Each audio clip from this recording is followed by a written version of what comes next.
আমি সজীব ওয়াজেদ জয় বলছি।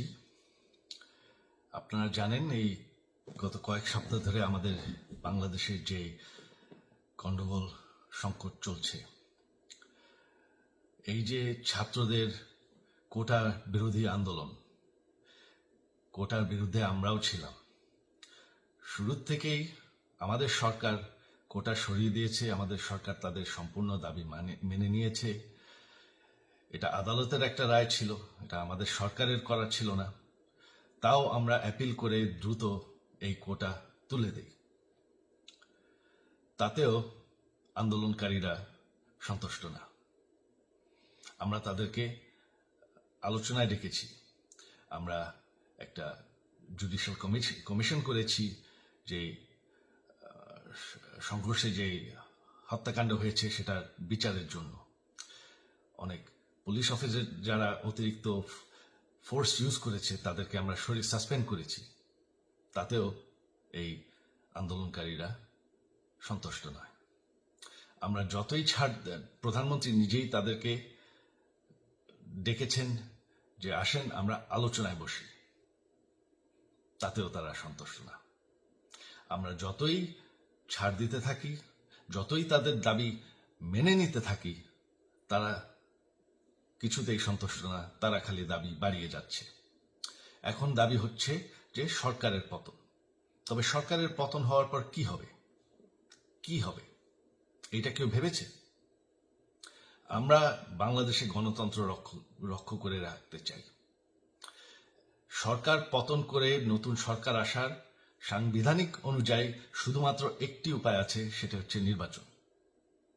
আমাদের সুপ্রিম কোর্ট রায় দিয়েছে যে কোনো অনির্বাচিত সরকার 1 মিনিটের জন্য ক্ষমতা নিতে পারবে না। তো তাদের এই নির্বাচনের দাবিও যদি আমরা মেনে নেই, তো তারা তো এই পর্যন্ত কোনো দাবি, আমরা যত দাবিতেই রাজি হয়েছি তারা তাদের দাবি বেরিয়ে যাচ্ছে। তার মানে কি, আমরা যদি এখন এই নির্বাচন, সরকার পতনের দাবিও মেনে নেই, তারা তখন দাবি করবে যে না, এই সরকারের আন্ডারে এই নির্বাচন আমরা মানব না। তখন কি হবে? এটা কেউ ভেবেছে? জানি আমাদের সেই সুশীল সমাজ আবার আলোচনা করছে সেই তত্ত্বাবধায়ক সরকারের অভিজ্ঞতা তো আমাদের আছে। আপনারা ভুলে গেছেন? সেই তত্ত্বাবধায়ক সরকারকে নষ্ট করে দেওয়া হয়েছিল বিএনপির আমলে ইলেকশন রিগ করার জন্য। তারপর যখন আরেক তত্ত্বাবধায়ক সরকার আসলো, দেশের কি অবস্থা হয়েছিল।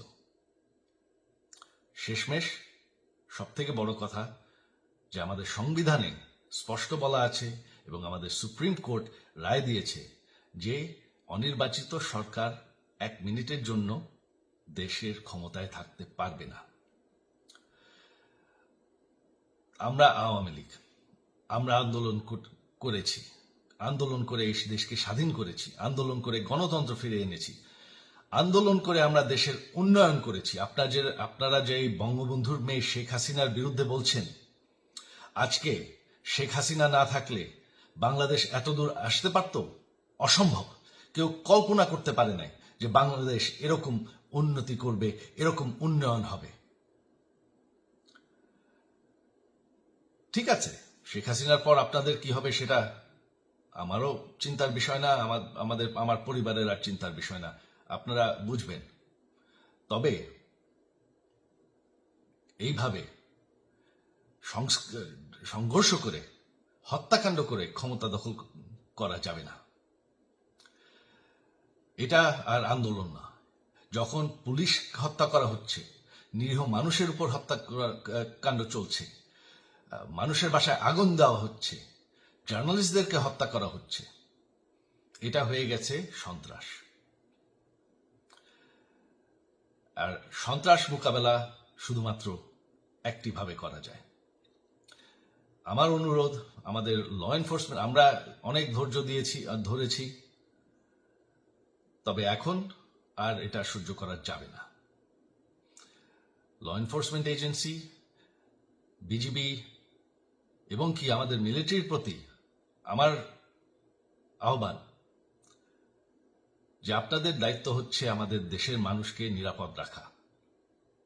এবং আমাদের দেশকে নিরাপদ রাখা, আমাদের দেশের সংবিধানকে নিরাপদ রাখা, সংবিধানকে রক্ষা করা। তার মানে 1 মিনিটের জন্য কোনো অনির্বাচিত সরকার আমাদের ক্ষমতায় আসতে দিবেন না। এটা হচ্ছে আপনাদের দায়িত্ব, কারণ সেইটা হলে আমরা আবার পাকিস্তানের মতন হয়ে যাব। আমাদের এই যে 15 বছরের উন্নয়ন সব শেষ হয়ে যাবে। বাংলাদেশ এর থেকে আর কোনোদিন ফিরে আসবে না। আমিও সেটা চাই না, আপনারাও সেটা চান না। আমি সজীব ওয়াজের জয় যতদিন আমার পক্ষে সম্ভব আমি সেটা হতে দেব না। জয় বাংলা, জয় বঙ্গবন্ধু।